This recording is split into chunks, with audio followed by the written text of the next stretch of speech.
Viewers, welcome to biophilic with Pathak ma'am. कैसे हैं आप सभी? आई होप कि अच्छे होंगे और पढ़ाई कर रहे होंगे। ठीक है, हम लोग क्लास 12th बायोलॉजी का चैप्टर फर्स्ट पढ़ रहे हैं, sexual reproduction in flowering plants. ठीक है, ये चैप्टर आपका one of the important chapter है आपके बोर्ड्स एग्जाम के लिए as well as NEET exam के लिए भी। नीट पॉइंट ऑफ व्यू से भी बहुत इंपॉर्टेंट है, क्योंकि हर साल आपका मिनिमम 3 क्वेश्चन या मैक्सिमम आपके 4 से 5 क्वेश्चन इस चैप्टर से बनते हैं। ठीक है, तो पिछले वीडियोस जो कि 6 वीडियोस टोटल कंप्लीट हो चुके हैं इस चैप्टर के, अगर आपने नहीं देखे हैं तो स्टार्टिंग से आप जाके देखिए, प्लेलिस्ट भी बना हुआ है और टॉपिक भी उसमें मेंशन है। ठीक है, आज हम लोग पढ़ेंगे पॉलन एलर्जी, पॉलन प्रोडक्ट्स और पॉलन वायबिलिटी। ठीक है, हमने लास्ट वीडियो में पॉलन के एक्सटर्नल और इंटरनल स्ट्रक्चर को डिस्कस किया था और वो टॉपिक हमारा कंप्लीट हो चुका है। तो एलर्जी को शुरू करते हैं। देखिए, पॉलन एलर्जी, सबसे पहले मैंने सिर्फ एलर्जी के बारे में बताया आपको कि ओनली, अगर पॉलन को साइड हटाइए, सिर्फ एलर्जी जानिए कि एलर्जी क्या है। Hyper sensitivity response of our body, जैसे आपको मैं बताऊं, बल्कि आप फेमिलियर होंगे इस चीज से। कोविड के टाइम पे जब कोरोना था तो इम्यून सिस्टम, इम्यूनिटी, ये सारे वर्ड्स बहुत कॉमन हो गए थे। एलर्जी भी कहीं ना कहीं इसी चीज से रिलेट करता है। ठीक है, जैसे कि हमारा बॉडी में एक बहुत ही अच्छा मैकेनिज्म है पूरा, मतलब जिसे इम्यून सिस्टम कहा जाता है।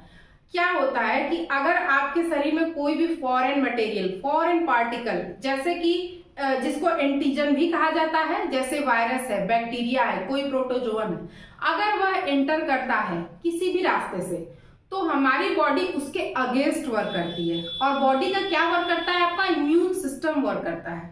ठीक है, तो जैसे मान लीजिए एक होता है स्लो रिएक्शन, मतलब धीरे धीरे काम होना, और एक होता है एकदम से फास्ट हो जाना। तो एलर्जी वही चीज है, जैसे आपको किसी व्यक्ति को अगर डस्ट से एलर्जी हो तो जहां पे डस्ट हो रहा हो वो वहां जाएगा, अचानक से उसको बहुत छींक आने लगती है और वह मतलब बार बार उसको छींक आती है। तो ये चीज पॉलन के साथ भी होता है। जैसे कि डस्ट में, हवा में, आपके बात करें अगर इन्वायरमेंट में, तो एयर में कुछ पॉलन के पार्टिकल्स, पॉलन के कुछ आपके कण बिखरे होते हैं। तो ऐसे कुछ प्लांट हैं जिनके पॉलन अगर हम ब्रीथ कर रहे हैं और हमारे नेजल पैसेज में एंटर हो जाए तो हमें अचानक से छींक आने लगती है। ठीक है, तो इन्हीं प्लांट्स के जो पॉलन होते हैं उनको आपका पॉलन एलर्जी कहा गया है, कि मतलब इन पॉलन से एलर्जी भी काज होती है।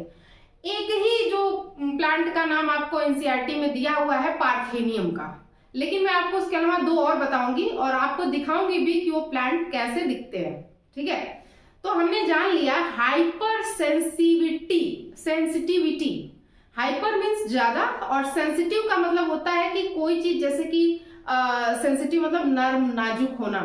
तो जैसे हाइपर मतलब ज्यादा, जैसे कि हमारा शरीर कुछ ज्यादा ही सिग्नल दे दे कि अरे नहीं, ऐसा कोई फॉरेन मटेरियल आ गया जो हमें नुकसान पहुंचाएगा, एकदम से ज्यादा हो जाए, हालांकि वो जैसे आप उस कंडीशन से दूर होंगे आप तुरंत नॉर्मल हो जाते हैं। एलर्जी यही चीज होता है। आपके इसी क्लास में 12th में आपका हेल्थ एंड डिजीज नाम का एक चैप्टर है, उसमें एलर्जी का एक अलग से टॉपिक दिया हुआ है। तो उस चैप्टर में हम लोग इसको जाना जाएगा और वहां इम्यून सिस्टम भी बताया है। ठीक है, तो ये तो आपने एलर्जी जान लिया, एलर्जी क्या होता है। हालांकि एलर्जी पहले से ही आप जानते रहोगे, लेकिन इस स्तर पे जो कि चूंकि हमको पढ़ना है तो ये यहाँ पे जानना ज्यादा जरूरी था। ठीक है, अब देखते हैं मेनी स्पीसीज का सीवर एलर्जीज, ब्रोंकियल अफ्लिक्शंस। देखिए, अफ्लिक्शंस का यहाँ पे क्या मीनिंग है? कष्ट होना, है ना। जैसे अगर वो पॉलन आपके रिस्पायरेशन के टाइम पे, ब्रीदिंग के टाइम में अगर आपके नेजल पैसेज में आ जाता है तो आपको कष्ट होने लगता है, छींक आने लगेगी, वहां पे आपको दर्द फील हो सकता है। ठीक है, तो ये स्पेशली किनके साथ होता है? जिनको जैसे कि ब्रीदिंग रिलेटेड इश्यू हो, रिस्पायरेटरी सिस्टम रिलेटेड कोई बीमारी हो। जैसे कि यहाँ पे देखिए कुछ डिजीजेस के नाम भी लिखे हुए हैं, अस्थमा है, ब्रोंकाइटिस है, तो यहाँ पे ये भी लिखा है क्रोनिक रिस्पिरेटरी डिसऑर्डर। क्रोनिक मतलब होता है कोई ऐसी बीमारी जो लंबे समय से चलती आ रही हो, है ना, वो आप मर जाएंगे तभी खत्म होगा, दवा चलती रहती है, व्यक्ति जिंदा रहता है, वही बोला जाता है क्रोनिक डिजीज। ठीक है, तो क्रोनिक रिस्पिरेटरी डिजीज यानी ऐसी सांस संबंधित बीमारी जो कि पुराने समय से चली आ रही हो, डिजीज नहीं है, डिसऑर्डर है। ठीक है, तो दो नाम दिया है जैसे कि अस्थमा और ब्रोंकाइटिस, एनसीईआरटी में ये दोनों नाम दिए हुए हैं। तो अगर pollen related, pollen allergy related आए तो ये दोनों डिजीज के नाम हमको याद रखने हैं। आपका एक चैप्टर रिस्पिरेशन, उसमें ये अस्थमा क्या है, ब्रोंकाइटिस क्या है, वो एक्सप्लेन भी किया हुआ है। अब वो 3 प्लांट्स हम जानते हैं जिनके पॉलन से हमें एलर्जी काज होता है। ठीक है,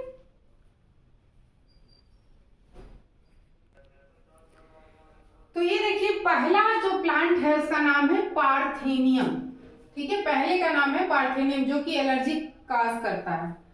और इसका कॉमन नेम है, ये तो आपका बॉटेनिकल नेम लिखा है, कॉमन नेम है कैरेट ग्रास, जिसको कि गाजर घास कहते हैं। और ये अगर आप उत्तर प्रदेश में रहते हैं, बिहार में रहते हैं, और जहां पे भी खाली जगह, खाली लैंड पड़ा हो, खेतों में इधर उधर राह चलते, हर जगह ये पाया जाता है। आप निश्चित इसको देखे होंगे, मैं इसका फोटो लगा दे रही हूं, आप पहचान जाएंगे। ठीक है, came India as a contaminant with imported wheat, यानी कि यह इंडिया कैसे है, ये यहाँ का पौधा नहीं है, ये इंडिया लाया गया, मतलब लाया गया, ये मुझे नहीं पता कि जानबूझ के या फिर बाय मिस्टेक।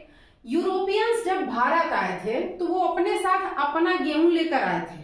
ठीक है, वो अपना गेहूं लेकर आए थे यहाँ खाने के लिए, बस उसी गेहूं के साथ यह भी एज अ कंटामिनेंट आ गया।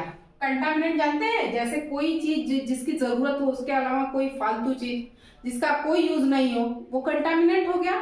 ठीक है, जैसे आप गेहूं के खेतों में एक देखते होंगे ब्राउनिश कलर का कुछ होता है, वो घास के जैसा, जौ की ही जैसा दिखता है, उसको भी कंटामिनेंट बोलते हैं। खरपतवार, वीड, तो ये भी एक टाइप का वीड ही है, पार्थेनियम को भी वीड कह सकते हैं ना, घास फूस टाइप का, ये भी वीड ही है एक तरह का।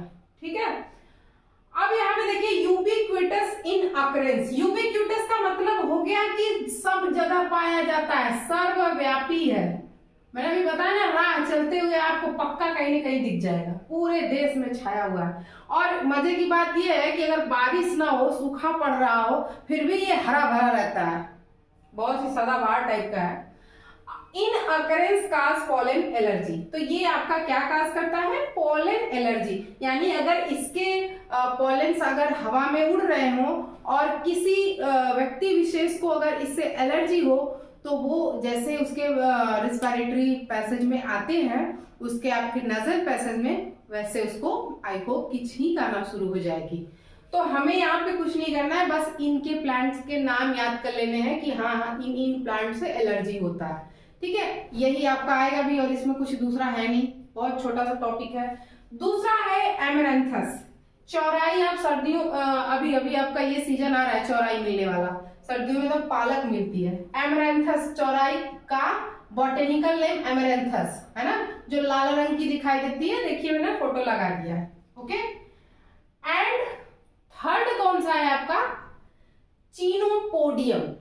चीनोपोडियम यानी कि बथुआ, जो कि आपका सर्दियों के सीजन में मिलता है। जब हम गेहूं के खेत में जाते हैं ना, अगर आप गांव से बिलोंग करते हैं या अगर कभी गांव जाते हो तो आप देखते होंगे कि लोग खेतों से बथुआ लाते हैं, और अगर शहर में रहते हो तो खरीदते होंगे बथुआ, लेकिन जानते जरूर होंगे बहुत पौष्टिक होता है ना। अब इसके बाद हमारा क्या टॉपिक है देख लेते हैं, पॉलन वायबिलिटी। ठीक है,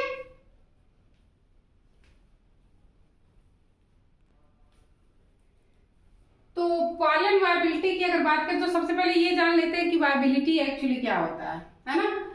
अगर बात करें वायबिलिटी की, तो period for which pollen has ability to germinate. अब यहाँ पे पॉलन जर्मिनेट, आप सोच रहे जर्मिनेट तो सीड होता है, पॉलन क्या जर्मिनेट करेगा, ऐसा ना। एक्चुअली यहाँ पे जर्मिनेट से ये मतलब है कि कब तक वह जा करके फीमेल के स्टिग्मा पे, फीमेल का स्टिग्मा होगा ना, स्टिग्मा पर पहुंचकर पॉलन, मान लीजिए ये जा रहा है, यहां जाकर कब तक वह जर्मिनेट होकर पॉलन ट्यूब कब तक बना लेता है, यहाँ पे दिखाई नहीं दे रहा है, ठीक है। तो पॉलन ट्यूब कब तक वह बना लेता है, बेसिकली उसी ड्यूरेशन को। अब जैसे कुछ एग्जांपल दिया हुआ है, इन सीरियल्स एंड ग्रासेस, यहाँ पे जो सीरियल्स का मतलब है जैसे कि अनाज, जैसे गेहूं है, धान है, ये सब चीजें, धान से राइस हो गया आपका। In cereals and grasses rice, wheat, maize, maize मतलब आपका जो कॉर्न होता है, मक्का, इनमें जो वायबिलिटी होती है वो विद इन 30 मिनट आपकी लूज हो जाती है। यानी कि जब ये इनका जब डेhiscence होता है, ठीक है, तो ये 30 मिनट के अंदर अगर फीमेल फ्लावर के स्टिग्मा पे पहुंच गए फिर तो ये पॉलन ट्यूब बना लेंगे। अगर अदरवाइज ये 30 मिनट के बाद पहुंचते हैं तो उसका कोई मीनिंग नहीं है, ठीक है।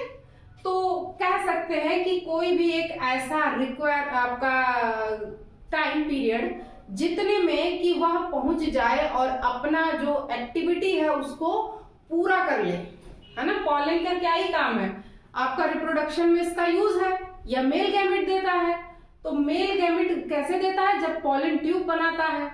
तो यही चीज था आपका पॉलन वायबिलिटी। उसके अलावा और क्या एग्जांपल है, रोजेसी, लेग्यूमिनेसी, सोलेनेसी, ये तीनों का नाम एनसीईआरटी में दिया है, तीनों याद करना होगा आपको, ठीक है। रोजेसी वो फैमिली है जिससे रोज आपका गुलाब जो फूल आता है वो रोजेसी से बिलोंग करता है। लेग्यूमिनेसी जिनमें लेग्यूम्स यानी कि दालें पाई जाती है, जैसे अरहर है, चना है, मटर है, बीन्स है, ये सब आपका लेग्यूमिनेसी में आ गया।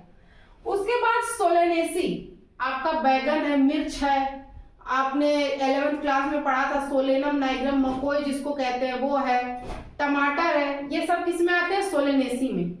इनमें जो आपके पॉलन होते हैं वो सेवरल मंथ यानी कुछ महीनों तक भी वायबल रह सकते हैं, ठीक है। एग्जैक्ट कितने महीने तक ये नहीं दिया हुआ है, तो हमें बस इतना ही याद रखना है कि सेवरल मंथ तक वो वायबल रह सकते हैं। अब हम देख लेते हैं कि पॉलन, अच्छा यहीं पे एक टॉपिक आपका वो भी दिया है पॉलन के क्रायो प्रिजर्वेशन के बारे में, तो आप पहले उसको जान लीजिए, फिर हम जानेंगे पॉलन प्रोडक्ट्स।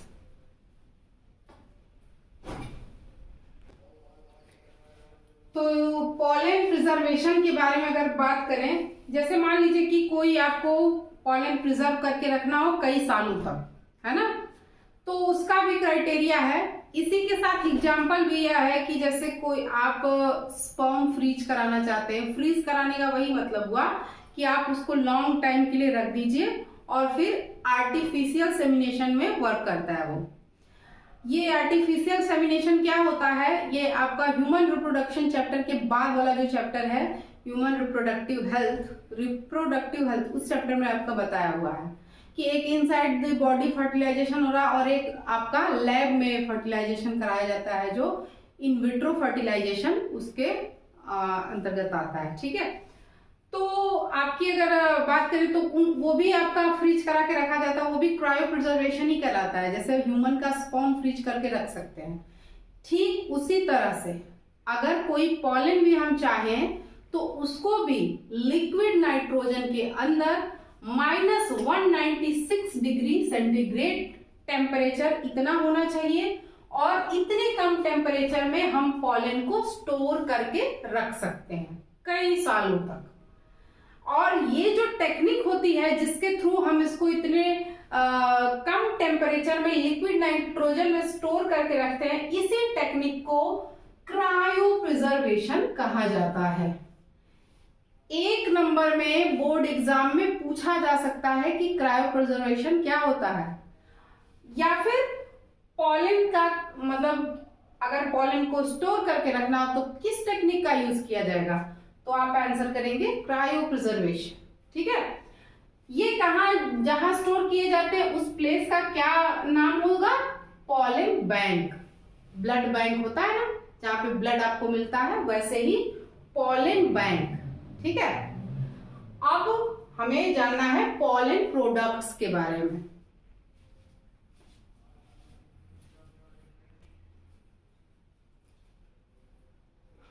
तो पॉलन प्रोडक्ट्स में देखिए, pollen grains are rich in nutrients specially vegetative cell.